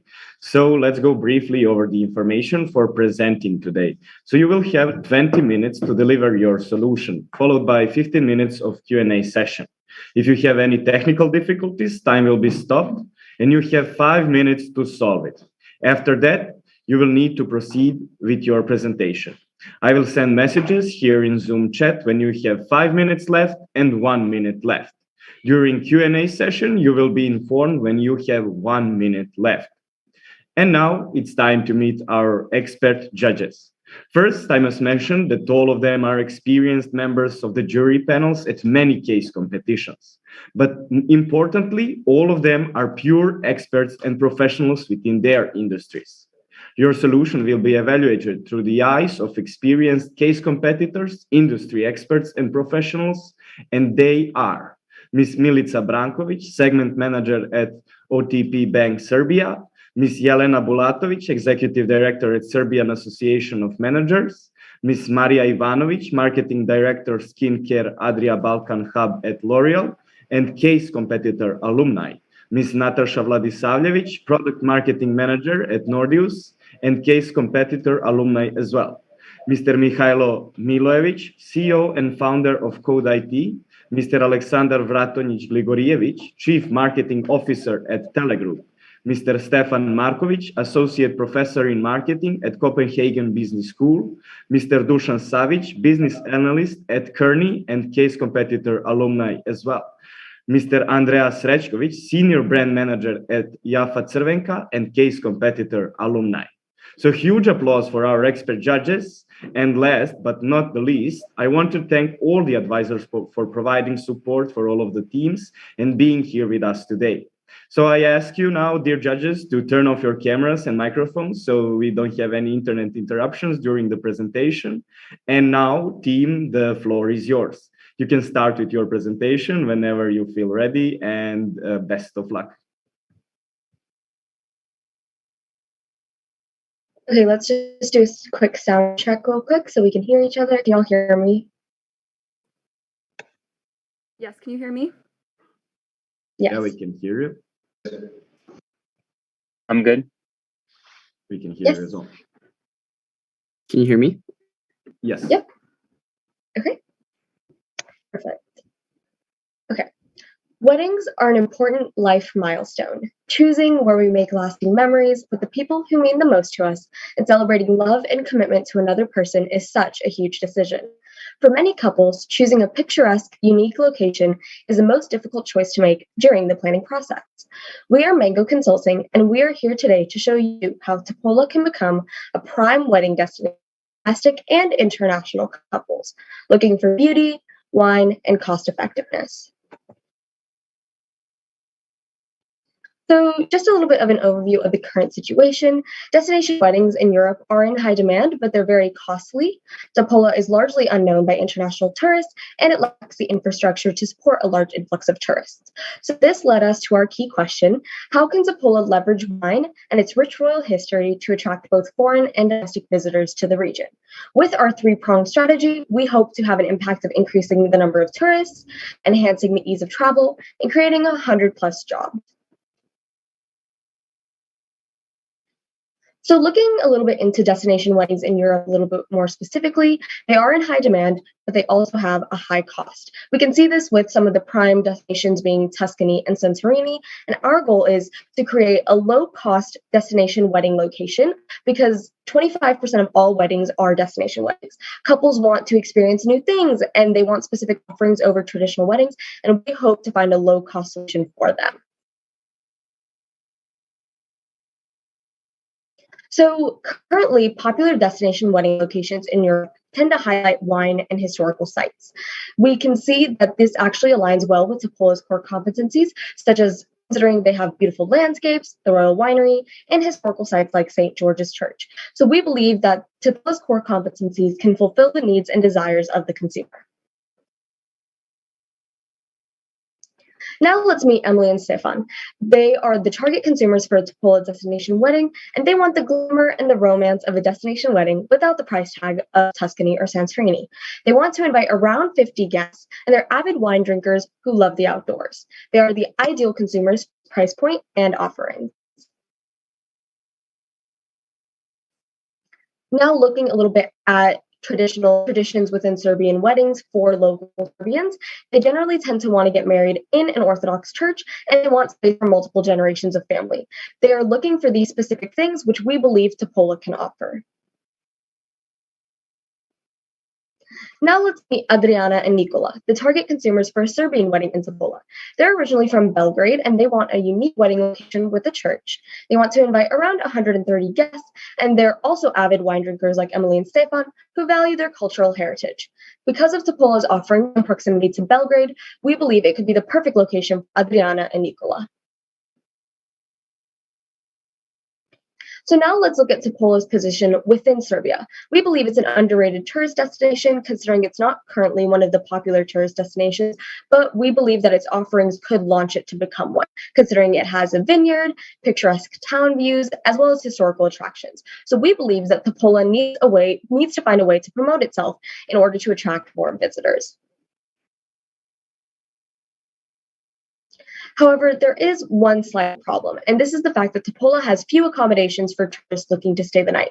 Currently, there's only one hotel existing in Topola, and while it is close to attractions in Topola, it has a limited capacity and limited number of workers. So enhanced infrastructure is needed to serve increased number of tourists. Now I'll pass it on to Mackenzie to address the key question and our recommendation. Thank you, Neha. So according to the analysis and research that we just discussed, we came up with this question. How can Topola leverage both wine and its rich royal history to attract foreign and domestic visitors to the region? To answer this question, we came up with a 3-point strategy, starting with destination weddings, second, Air Serbia partnership, and third, constructing a royal eco hotel within Topola. So now I'm going to start off with talking about our destination wedding strategy. So we believe that Topola should leverage a royal winery destination wedding. The royal winery has many unique offerings for people who are looking to get married in a destination wedding. You can enjoy the breathtaking scenery and get married on the vineyard, and you can savor high quality wine from the vineyard with your guests. And then lastly, you can even eat traditional Serbian foods and fresh fruits that are produced in the region. So we can provide a unique offering to people who are looking for a destination wedding. And we believe that this royal winery is an ideal example of a location for a destination wedding within Topola, with beautiful views and high quality wine. So now let's look at a case study. So vineyards in Tuscany are a very popular wedding destination, but why do couples choose Tuscany specifically? So there are many wine vineyards that have a long and rich history. There is also a lot of ancient architecture that makes for very beautiful photographs and a lot of wonderful sightseeing. And there's also an ability to take part in other excursions in cities nearby, which means that you can see a lot of things in a very short period of time. And lastly, there's a very picturesque landscape and many, many wonderful, yummy foods. And we've seen that Topola shares many features with this successful destination wedding location in Italy. So that's why we believe that we can leverage Topola's core competencies to offer something similar to Tuscany at a lower cost. So speaking of costs, a Topola destination wedding is both affordable and aesthetic. So as you can see here, a destination wedding in Topola is lower cost than a wedding in both Tuscany and Santorini. And these numbers were calculated based on a wedding size of 50 people, because we found that was the average size of a wedding, a destination wedding in Europe. And it's also quite a beautiful location, as you can see from the photos here. So one example of an advertising tagline that we could use would be wedding photos that are just as beautiful as your wedding memories. So we believe that Topola will draw couples to the region to get married through both its low-cost offerings and its beautiful scenery. So now that we've talked about the destination wedding strategy, how are we going to brand people and get them to come? So we believe that Topola should brand itself as a place of both romance and royal history, because what girl doesn't want to feel like a princess on their wedding day?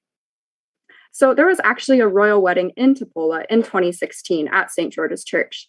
And there was also a royal history in the area, considering that King Peter I actually commissioned a winery in Topola called the King's Vineyard. So a couple other examples of advertising taglines that we could use would be "Feel like a princess on your wedding day," or even "Topola wedding planners will give you the royal treatment," meaning that they'll provide exceptional customer service to whoever they're working with. So with its rich and royal history, Topola is poised to inspire many people to have their very own royal wedding. And now I'm going to pass it off to Gaurav to talk more about how we're going to promote this strategy. Thank you, Mackenzie. So how do we promote this? We plan on doing this through two different ways. First, through local wedding planners, and second, through Airbnb listings. With local wedding planners, they can promote their services focusing on Topola as a target location, which can then help build trust between both locals and internationals. Our second strategy is that Topola can be added on Airbnb experiences, exposing more people to the region. Local properties can then be listed on Airbnb as potential wedding locations. We also plan on taking advantage of online wedding planners such as Wedding Wire and The Knot as potential other places to advertise as well. Local wedding planners and Airbnb can both help promote Topola and inspire people without prior knowledge to help come into the area. Now, Topola should aim to host 3 weddings per week by 2025 during their peak season. As you can see, in the months of October, September, June, and August, we plan on hosting an average of 3 weddings per week. In the off-season of January, February, and December, we plan on hosting an average of 1 wedding per week. And in between that time, we plan on hosting an average of 2 weddings per week. By increasing the weddings in Topola, we can then be able to increase the tourism within the city as well. Now, you're planning on flying to Serbia. Which airline is the best choice? Air Serbia, of course. Our second recommendation focuses on the ability for Topola to partner with Air Serbia to make travel convenient and low cost. How do we plan on doing this? We want to increase flight offerings and flight pass across Europe. By increasing flight pass, we can ensure a greater increase in tourists having the ability to visit Topola and the great country of Serbia. Air Serbia is already pushing for this, putting in orders for 6 new planes as part of its current 16-plane fleet. We think Air Serbia can include packages catering to customers seeking a destination wedding by providing a memorable service. This can be through providing a complimentary wine bottle from the vineyards of Topola, or providing end-to-end service, such as providing transportation to and from Topola. We can also include plans such as providing an additional complimentary carry-on for the bride-to-be's wedding dress, as this is one of the pain points that many people traveling for destination weddings experience. A final plan is to include bundled discounts for couples wishing to travel with friends and family, such as providing a set base fare as well as free name changes up to 24 hours before departure for parties of 10 or more. Most airlines already provide this group ticketing service, but if we cater this and all the other services we talked about to our niche audience, we can truly stand out versus our competition. Finally, we see the opportunity to cross-sell tours while booking with Air Serbia. These tours can be wine or cultural tours that we can include in a final payment screen as an add-on package for travelers to take advantage of and be able to experience the experiences less travel in Serbia. By Topola collaborating with Air Serbia, we believe that there will be an increased potential to bring more tourists to the region. Now, what justifies this belief? A case study with Iceland Air. The Iceland Stopover program helped increase tourism by 12% countrywide. What is this program? Iceland Air implemented a program where travelers were able to delay their ticket and stay for 3 to 7 days in Iceland for no additional cost. It benefited Iceland as it helped increase tourism by 12% within 1 year of implementation, increased website bookings by over 30%, and also saw year-on-year increases from 30 to 39% between the years of 2012 and 2016. This shows that partnering with an airline company can provide a great ability to increase tourism within the region. And now I'll pass it on to Kevin to talk more about the customer journey. Thank you, Gaurav. So let's look at how a wedding like this would look like. So we have Emily and Stefan again. They're interested in planning their wedding, so they contact a local wedding planner who reserves the royal winery and books a flight package with Air Serbia. Now comes the big wedding week. We fly into Belgrade on business class on Air Serbia. We have the reception in Belgrade with the opportunity to visit the beautiful city at the same time. Then a couple days later, we travel by shuttle bus to Topola with the guests. Then the big wedding day happens at the Royal Winery. Here, we're able to try the best wines, the best foods, and it's a great experience. And the couple is having an amazing time. Now comes the best part, which is the honeymoon. Now they will have the opportunity to visit what Topola has to offer and the rest of the region. And on top of that, they can visit other Serbian iconic places such as the Tara National Park and Novi Sad. After this amazing honeymoon, they will then fly back to London on Air Serbia again. This shows that destination weddings are a strong way to increase tourism in Topola, increase cross-selling of other services, and overall increase tourism in Serbia. Now, we're going to look into how we can help Topola meet these goals. So we decided to propose the Royal Eco Hotel, as there's a need for increased capacity in Topola. Effectively, the goal of this hotel will be to connect with nature as an eco hotel. It'll be a 200-room hotel with about an average of 50 euros a night to meet the demands of a growing tourist industry in Topola. Now, what is this eco hotel going to feature? It'll have solar panels on the roof, use locally sourced Serbian building materials, and will also have amenities that are locally sourced, such as Topola pommes that can be created into creams. And finally, the restaurant will source all of its or as many ingredients as possible, such as the amazing fruit of Topola and the great wine. The Royal Eco Hotel will allow Topola to serve more tourists and work toward making it a sustainable future touristic destination. Now, we decided to build this hotel around the case study of an eco hotel in Tuscany. The motto is, like our ancestors, we sustainably steward the land with respect and reciprocity. The walls are insulated with a mixture of clay, hemp, and rice husk from the local region, which allows for temperature regulation. And the vegan restaurant only uses local, seasonal, and organic ingredients to create an amazing culinary experience. We believe that Topola can model the Royal Eco Hotel after an already successful business in Tuscany to try to bring in more eco tourists. This is our strategy of how we implement our projects.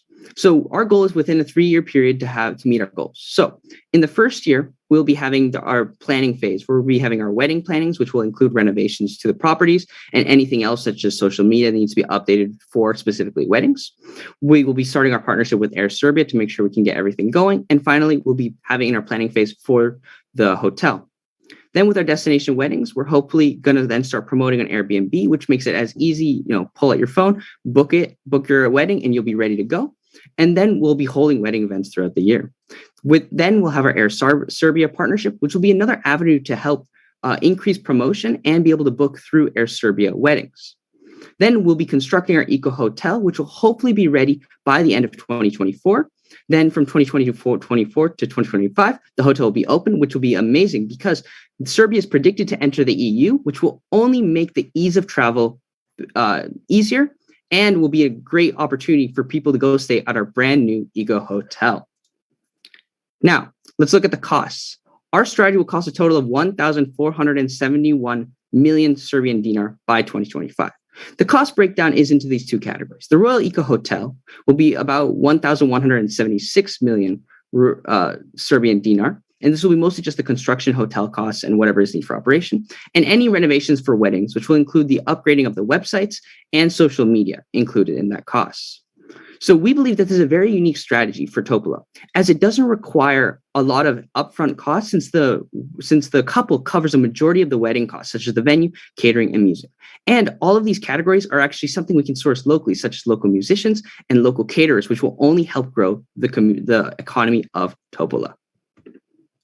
Now, with the creation of the eco hotel, the investment will be paid back in about 8 years. What are positive impacts will we be seeing? We'll have a more sustainable Topola.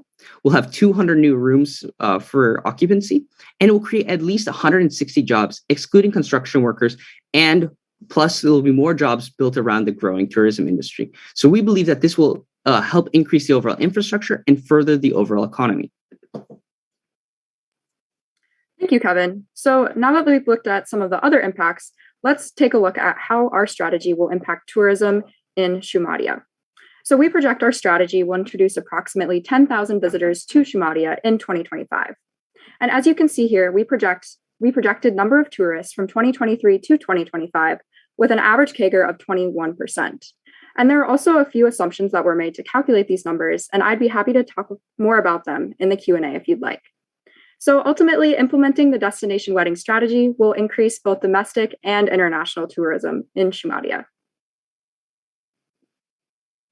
So now that we've taken a look at the positive impact, we'd like to acknowledge that there are also a few risks associated with our strategy. So first of all, being possible COVID-19 lockdowns, second of all, economic downturn, and lastly, the fact that target consumers may just be uninterested in our solution. However, there are a few ways that we can mitigate these risks. So we've seen that COVID-19 rates have decreased significantly with the increase of vaccine outspread and herd immunity. And we've also seen that more countries are also adopting a living with COVID strategy. So more lockdowns are unlikely, and we expect to see international and domestic travel to continue. And in terms of economic downturn, we found that destination weddings can be cheaper than traditional weddings because venues locally are often in high demand, meaning they cost a lot of money. And Topola is also targeting a domestic market for weddings. So even if international travel decreases, there will still be weddings occurring in the region. And lastly, according to our research, Topola shares many features with successful wedding destinations such as Tuscany. So because of this and the lower costs that is a strong driving factor for our consumers, we don't believe that our target population will be uninterested in this strategy. So despite these risks, Topola is poised to become both an internationally recognized wedding and tourist destination. So today we answered the question, how can Topola leverage wine and its rich royal history to attract both foreign and domestic visitors to the region? And we answer this question with a three-pronged strategy: destination weddings, an Air Serbia partnership, and the Royal Eco Hotel, to create an impact of 10,000 tourists visiting Shumadia in 2025, an enhanced ease of transportation with Air Serbia, and a creation of at least 310 jobs by 2025. So as Neha mentioned before, weddings are an incredibly important life milestone. Choosing where we make lasting memories with the people who mean the most to us and celebrating love and commitment to another person is a huge decision. For many couples, choosing a picturesque, unique location is the most difficult aspect of the planning process. We are Mango Consulting, and today we illustrated how Topola can fill the desires of both domestic and international tourists to become a prime wedding destination in Europe. We thank you for the opportunity to present to you today, and we are now ready for questions. Thank you, Mango Consulting, for a great presentation. And we can now open up the Q&A session. As I can see, raise hand from Mr. Dušan Savić. Yeah, we can go with Mr. Dušan Savić and followed by Natasha Vladisavljević. So go ahead, Dušan. Thank you, Mango Consulting, very creative solutions. I have a few questions from my side. So as I understood, you were projecting around 180 weddings in 2023. Since majority of people would prefer to have their weddings on weekends, both domestically and internationally, how do you see the communication strategy that would also support people's decision to make weddings outside of weekends? So that's my first question. And my second question regarding the impact is you showed us when your strategy could be implemented in a 3-year period, but when would you expect the full impact of such strategy to come into effect? Thank you. Thank you for your questions. I can take the first one where you were asking about how we can encourage people to schedule a wedding on a day that's not a weekend. And so we believe that because our solution is mainly targeting lower cost destination wedding offerings, that another way to lower the cost of your wedding is to actually have your wedding on a day that is not during the peak period, which would be a weekend. So we believe that naturally some of our consumers will be interested in having a wedding during the week because that will be another way for them to lower costs and still have the full destination wedding experience.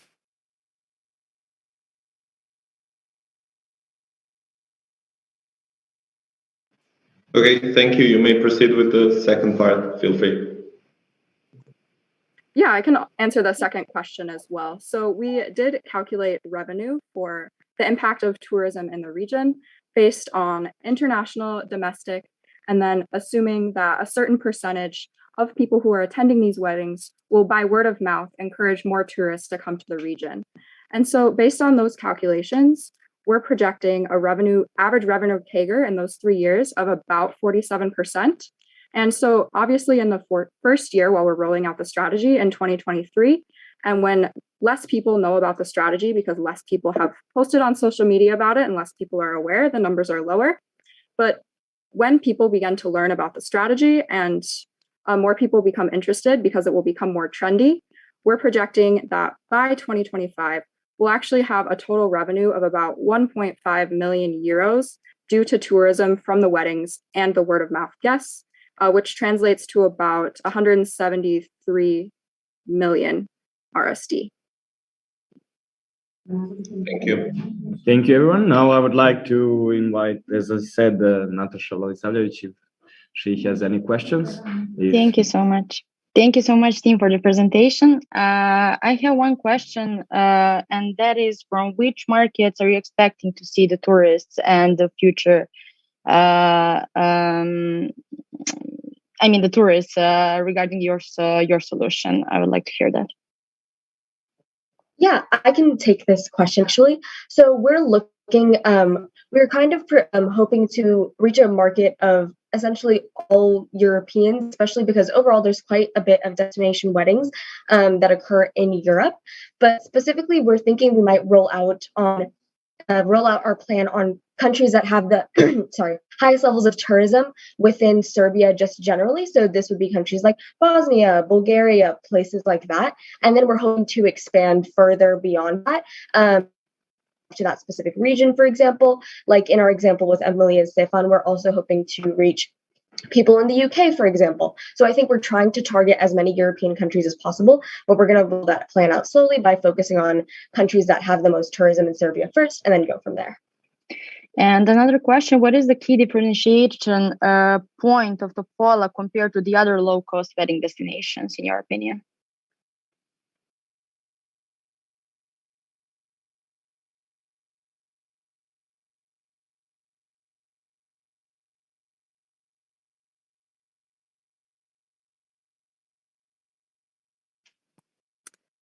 Yeah, so can I ask you to clarify that question? Did you say compared to the local regions in Serbia or compared to other destination weddings? You can compare it to the local, you can do the both. Okay, sure. So compared to other destination wedding locations in Europe and maybe in nearby countries, what we see that Topola has that other areas really don't is the opportunity for a very cost-effective destination wedding.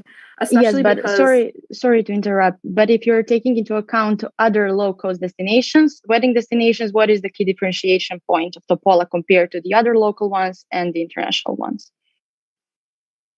If there are any. Sure.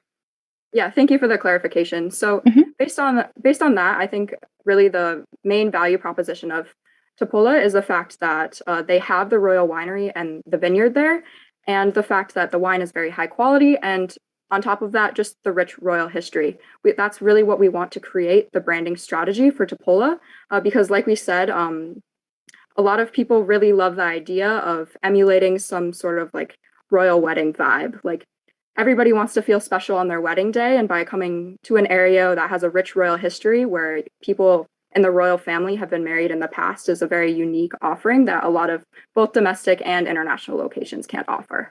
And what is the percentage of the target group that thinks, just like you said? The percentage of the target group that would be interested in getting married in a place with royal history? Yeah. Well, I don't have that number specifically. I can say that I think it does add a lot of value to the consumers, and just the fact that people who are looking for a destination wedding are looking for something really special and unique that can't be offered in their local location. And that's what a royal history would offer to them. Thank you so much. Thank you, everyone. Now we can move on to Mr. Stefan Markovic, and then we are moving on to Milica Brankovic. So, Stefan, go ahead. Thank you, Luca. So my question is related to Natasha's one, actually. And I would like to know what's the current identity of Topola as a place brand, right? So first, I would like to know what's the current identity, And then what aspects of this identity would you prioritize changing in order to, let's say, achieve your solution more effectively? Okay, that's on one side. And on the other side, why do you think that foreigners would like to get married in Serbia, and especially in Topola? Is this something attractive for foreigners? Are they aware of this?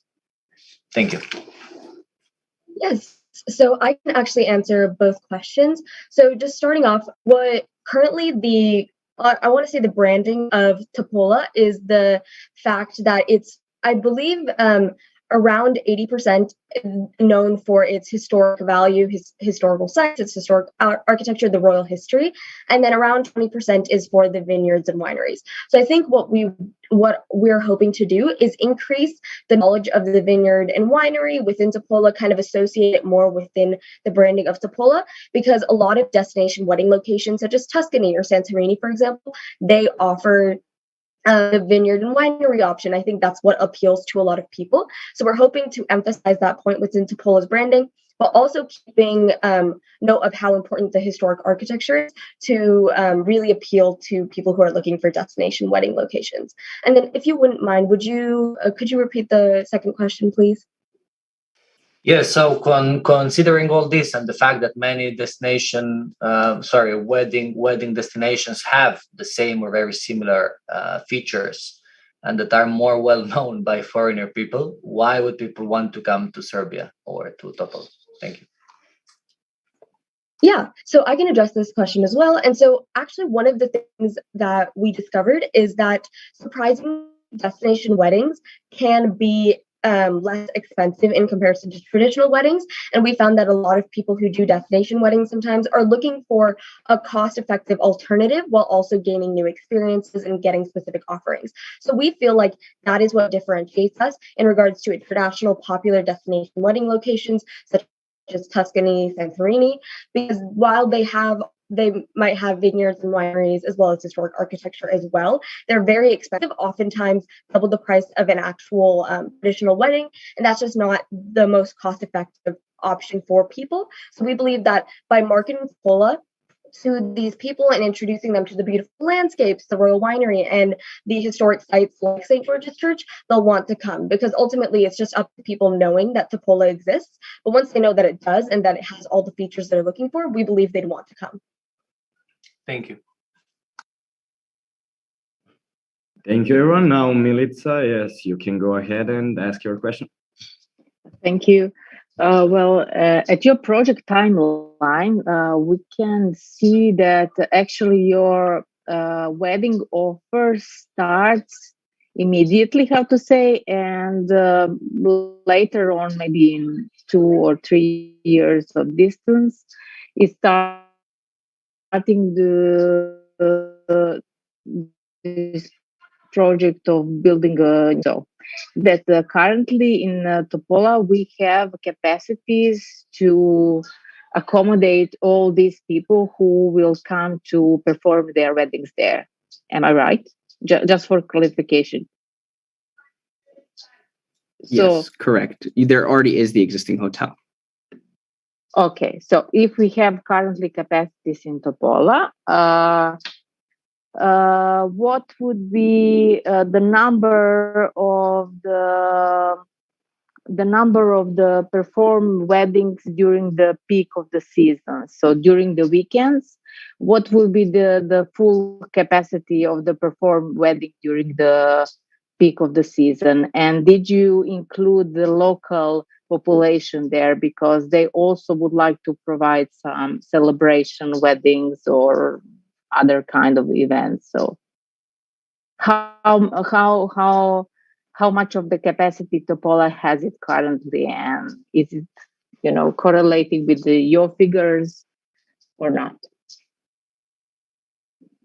and your projections? I want to see that. Do you have a calculation? Yeah, so during peak season, we are defining that as 4 months out of the year, which would be also 3 weddings per week. So that would also calculate to about 48 weddings during the peak season. And so we actually split it up into percentages, the percentage of international versus domestic weddings that would be occurring in the region.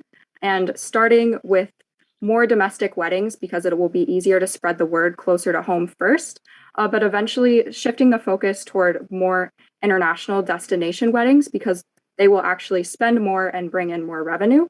So based on those numbers, I can say that in 2023, we project that there will be around 5,000 wedding travelers coming to the region and then increasing that number up to about 8,500 by 2025. And so that's why we came up with the solution to build a hotel because we see that there isn't a current accommodation capacity within Topola. So people would generally have to stay in Belgrade over the night before the wedding, be bused to Topola and then bused back after the wedding so they can stay in Belgrade. But okay, if you have 3 weddings per week, it's around maybe 300 people. So where that people would, I don't know, stay or perform their weddings, because you have stated that in Topola there is only vineyard, beautiful landscape, and church. And what about the facility, restaurants, and that kind of facilities for weddings? Where they can organize the weddings. For example, I want to organize the wedding in Topola and I want to invite 15 guests, and you will have maybe 2 or 3 weddings the same day. So where can the people organize that weddings? Have you discussed about the capacity? Yes. Issue? So to answer some of the things is we know that there is, specifically a capacity issue. And that's one of the reasons why we're trying to expand infrastructure. Correct.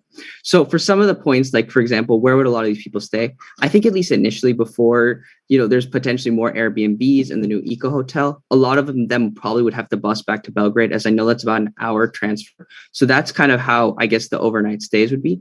And I guess when we're talking in terms of, weddings a week, let's just say we'll have maybe a max of 2 weddings at one vineyard a day. It would require, potentially having, using, different locations. So I know that there's a vineyard walk around the region. So it may be required to use different locations. And that means there also could be a different pricing structure. For example, the Royal Vineyard might be the more high-end one and would be booked probably more often. But I know there's other vineyards in the region that could also be aiding with the capacity.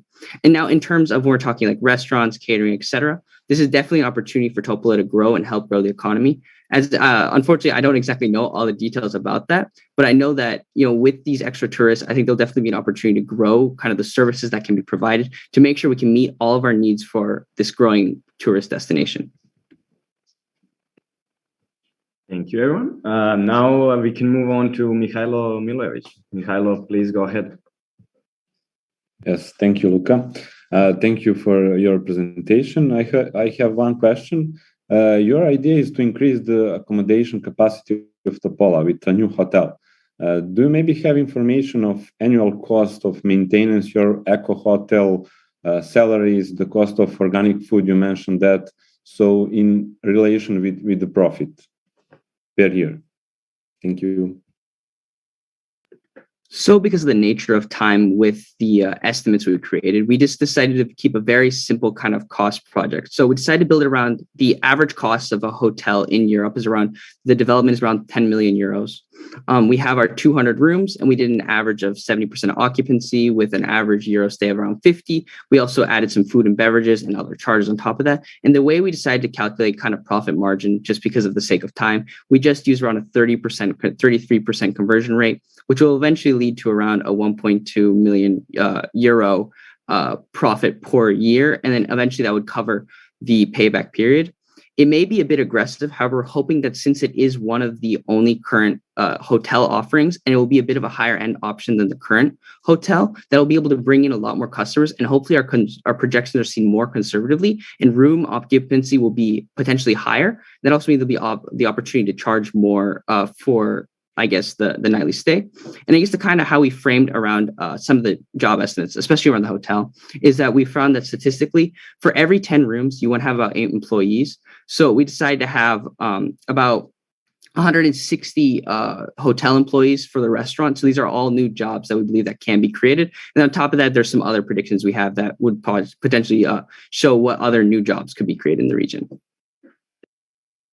Thank you. Thank you, everyone. And yes, Andrea, we have really time for really quick question. And so just a quick question. Thank you for your presentation. It's an interesting idea, but the question is about the Mind Park and the current initiative is happening in Topola. Did you consider them, and how does this correlate with something that is already being done? Just to mention, Tim, your time is up, but I'll allow for you to answer this question in only one sentence, please. Yes. So the reason we haven't fully addressed the Mind Park in this presentation is because we didn't think it currently aligned with Topola's core competencies, but we believe in the future this can be something it takes advantage of, considering it is a long-term effective solution. It could be a long-term effective solution that generates much impact. So we hope that it can align with this in the future, and it can allow Topola to rise and become more popular among tourists.